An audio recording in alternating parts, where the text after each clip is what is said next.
I want to talk about insomnia today. I'm going to quickly go over the things that most people normally talk about when dealing with insomnia.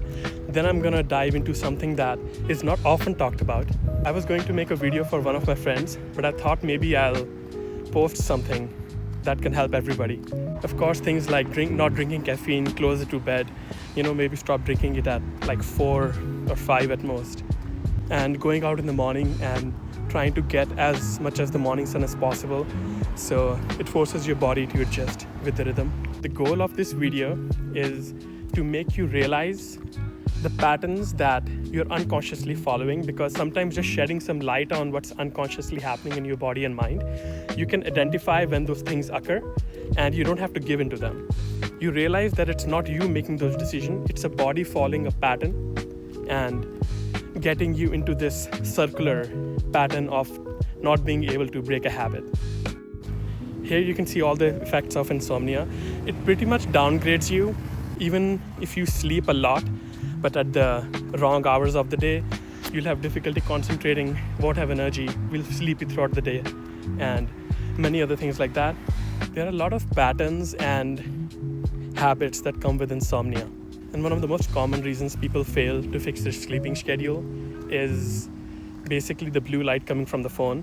So even if in your phone and laptops, they have options for night light that you can set it up that at certain times, it reduces the blue light coming from the screens, which helps you naturally feel sleepy and fall asleep at night, because the blue light from the screen simulates the light of the sun, which makes you become more awake. And generally, you need a certain amount of time away from the blue light to start feeling sleepy. Now, let's say it's nighttime and you made a promise to yourself, I'm going to sleep tonight on time, But as the night comes, you will realize that there's certain things that you do every night or certain patterns you go through. And unless you do them, it doesn't make you feel satisfied for the day. Which means if you want to sleep early at night, when the time comes, you'll have to start sacrificing those things that you do at night and start shifting them to during the day, which is a difficult process. I understand that many people have some physiological issues that they can't control, but the goal of this video is just to talk about things that we can control. Now, you slept late, which means you woke up late, which means that you had a certain amount of time during the day to do the things you want to do. And when the nighttime comes, you need some more hours to finish them, right? But you'll have to sacrifice them in the beginning so that you can slowly start waking up early and starting doing those things in the morning. If you do a simple search, the benefits of sunlight or waking up early in the morning, you'll see tremendous research, around this topic. It shouldn't come as a surprise. We, along with all the beings on the planet, they're all evolved around this system where waking up in the morning does something to us. If you always keep doing things that you feel like doing and always rely on that, you'll become compulsive in nature, because your body has certain tendencies that will go through certain patterns, Like if you think about your life in the past many months or years, you may notice that everything is happening in cycles, but if you keep going in cycles, you won't end up anywhere. In yogic sciences, sleeping early and waking up early with the sun is considered a very important practice.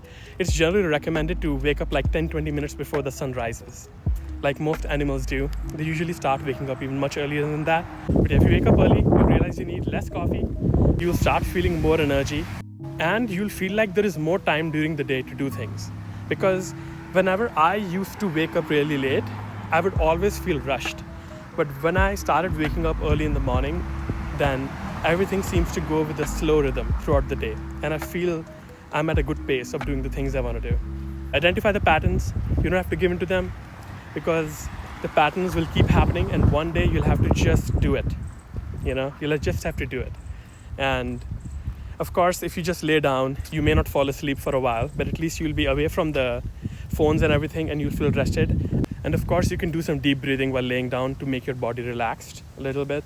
With every breath out, you can imagine that different parts of your body, from your tip of your toe to the tip of the head, slowly start loosening up as you exhale. So to anybody who's trying to sleep early and wake up early, good luck.